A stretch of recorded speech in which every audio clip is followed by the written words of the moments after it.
నమస్తే న్యూస్ 360 స్వాగతం. నేను సంధ్య. బులెటిన్ లో ఒక బ్రేకింగ్ అప్డేట్ చూస్తున్నాం. నాగార్జున పిటిషన్ పై ఇవాళ నాంపల్లి కోర్టులో అయితే విచారణ జరిగింది.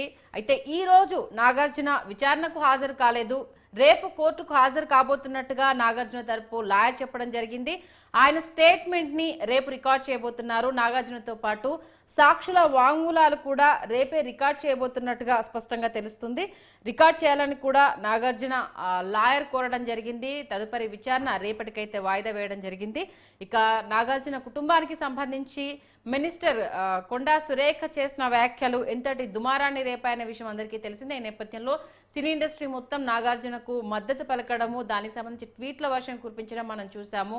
ఇక దానికి సంబంధించి బేషరతుగా ఆవిడ క్షమాపణ చెప్తే దీనికి సంబంధించి ఆలోచిస్తాము, క్షమాపణ చెప్పకపోతే న్యాయపరంగా విచారణ ఎదుర్కోవాల్సి ఉంటుంది, పరువు నష్టం దావా కేసు వేస్తామంటూ కూడా నాగార్జున చెప్పడం జరిగింది. ఈ నేపథ్యంలో సమంతకు క్షమాపణ చెప్పడం జరిగింది. కానీ నాగార్జునకు కానీ ఆయన ఫ్యామిలీకి కానీ అటు మినిస్టర్ కొండా సురేఖ ఎలాంటి క్షమాపణ వాంగ్మూలం అయితే ఆవిడ ఇవ్వలేదు. ఈ నేపథ్యంలోనే పరువు నష్టం దావా కింద నాంపల్లి కోర్టులో నాగార్జున పిటిషన్ వేశారు. ఇవాళ ఆయన కోర్టుకు హాజరవుతారు అంటూ కూడా అందరూ అనుకున్నారు. బట్ ఆయన తరపు లాయర్ అయితే వాదనలు వినిపించారు. వాదనలు వినిపించిన తర్వాత Nampally court Nagarjuna statement record చేయాలంటూ కూడా ఆదేశాలు ఇచ్చిన నేపథ్యంలో దీనికి సంబంధించి ఎవరెవరు సాక్షులు ఉన్నారు, మరి దీనికి సంబంధించి ఎలాంటి ఆధారాలను సబ్మిట్ చేశారు, దీని అన్నిటికి సంబంధించి కూడా రేపు పూర్తిగా విచారణ జరిగే అవకాశం ఉన్నట్టు మాత్రం క్లియర్ కట్ గా తెలుస్తోంది. మరి ఈ నేపథ్యంలో మంత్రి కొండా సురేఖకు కోర్టు నుంచి ఎలాంటి సమన్లు వెళ్లబోతున్నాయనేది కూడా ఇప్పుడు కీలకంగా మారిందనే చెప్పాలి. ఎందుకంటే ఆవిడ మీడియా పరంగానే స్టేట్మెంట్ ఇవ్వడం మనం చూడడం జరిగింది. సమంత విషయంలో అలాగే నాగార్జున, నాగ చైతన్య ఏం చేశారు, కేటీఆర్ని టార్గెట్ చేస్తూ అంటే వాళ్ళ కుటుంబంలో ఏం జరిగింది అన్న అంశానికి సంబంధించి ఆమె బాహాటంగానే స్టేట్మెంట్ ఇవ్వడము, ఈ నేపథ్యంలో అవి సాక్ష్యాల కింద కోర్టుకు సబ్మిట్ చేయడం జరిగింది. ఇక దీనికి సంబంధించి ఎవరెవరి వాంగ్మూలాలను సేకరిస్తారు, ఎవరెవరి సాక్షులుగా దీనికి అటాచ్ చేయబోతున్నారు, వాళ్ళ వాంగ్మూలాలు ఎలా ఉండబోతున్నాయి అన్నది కూడా కీలకంగా మారిందని చెప్పాలి. మరి ఒకవేళ కోర్టుకు సంబంధించి సమన్లు వస్తే కనుక మంత్రి కొండా సురేఖ రియాక్షన్ ఎలా ఉండబోతుంది, దీనికి సంబంధించి అయితే ఇప్పటివరకు అయితే ఆవిడ ఎక్కడ స్పందించలేదు. బట్ సమంత విషయంలో అంటే మాజీ మంత్రి కేటీఆర్ చేసిన ఉదంతాల నేపథ్యంలో ఒక ఉదాహరణగా నేను సమంత గురించి ఇక్కడ ప్రస్తావించడం జరిగింది. ఒకవేళ సమంత మనోభావాలు దెబ్బతింటే ఆమెకు నేను ఖచ్చితంగా సారీ చెప్తున్నాను, బట్ మిగతా ఏ అంశానికి సంబంధించి అయితే వెనక్కి తగ్గేది లేదు, అటు కేటీఆర్ విషయంలో చేసిన వ్యాఖ్యలను అయితే ఎట్టి పరిస్థితుల్లో వెనక్కి తీసుకోను అంటూ కూడా ఆమె చాలా బాహాటంగానే చెప్పడం జరిగింది. ఈ నేపథ్యంలో అంటే మా ఫ్యామిలీకి సంబంధించి సినీ ఇండస్ట్రీలో కొన్ని దశాబ్దాల పాటుగా కొనసాగుతున్న విషయం కావచ్చు, టాలీవుడ్ చరిత్రకు సంబంధించి ఏఎన్ఆర్, ఎన్టీఆర్, కృష్ణ వీళ్ళందరి తర్వాతే మా తరం అన్న విషయం తెలిసిందే. మా నాన్నగారి పేరు ప్రతిష్టలకు భంగంగా వాటి విధంగా మేము పెట్టుకున్న పేరు ప్రతిష్టలకు నష్టం చేకూర్చే విధంగా మా ఫ్యామిలీకి సంబంధం లేని విషయంలో మమ్మల్ని ఇన్వాల్వ్ చేయడం ఎంతవరకు కరెక్ట్ అంటూ అటు ఎంటైర్ అక్కినేని ఫ్యామిలీ కూడా స్పందించడం జరిగింది.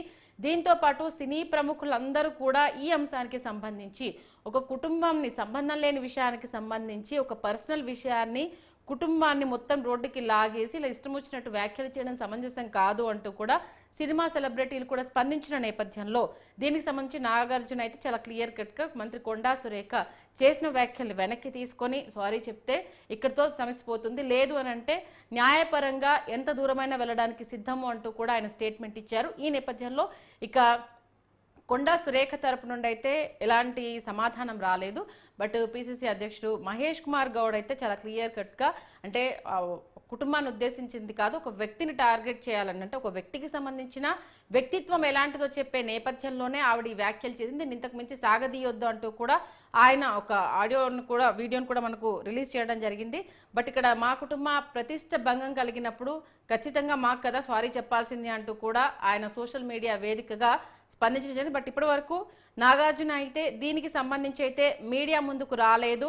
ఆ అంశానికి సంబంధించి అయితే ఓన్లీ ట్విట్టర్ వేదికగానే ఇదంతా నడుస్తూ ఉంది. ట్విట్టర్ వేదికగానే అటు నాగార్జున కావచ్చు, నాగ చైతన్య కావచ్చు, అమల కావచ్చు, ప్రతి ఒక్కరూ స్పందించడం జరిగింది. రాహుల్ గాంధీని కోట్ చేస్తూ కూడా అమల ఆ వ్యాఖ్యల్ని ట్వీట్ చేయడం జరిగింది. దాంతోపాటు దీనికి సంబంధించి ఇది ఎంతవరకు సమంజసం అంటూ కూడా క్వశ్చన్ చేయడం జరిగింది.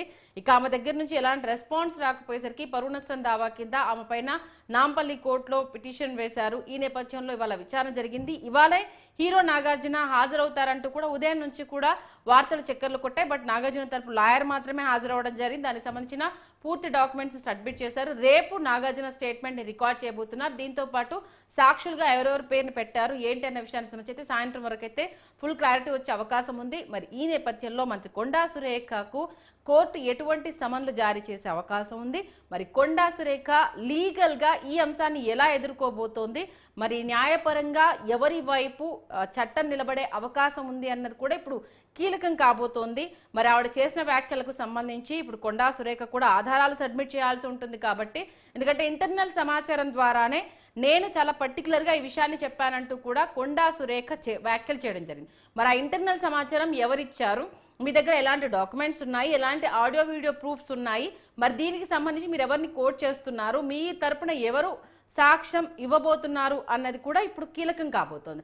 మరి ఈ నేపథ్యంలో ఈ అంశము న్యాయపరంగా ఎలాంటి మలుపులు తిరగబోతోంది, న్యాయం ఎవరి వైపు ఉండబోతోంది, ఇక్కడ ప్రొవైడ్ చేసే సాక్ష్యాలు కావచ్చు, వాళ్ళు ఇచ్చే స్టేట్మెంట్లు కావచ్చు కీలకం కాబోతున్నాయి అనేది మాత్రం క్లియర్ కట్గా తెలుస్తుంది. కాబట్టి మరొక సెన్సేషన్ అయితే క్రియేట్ అయ్యే అవకాశం ఉందని మాత్రం స్పష్టంగా తెలుస్తోంది.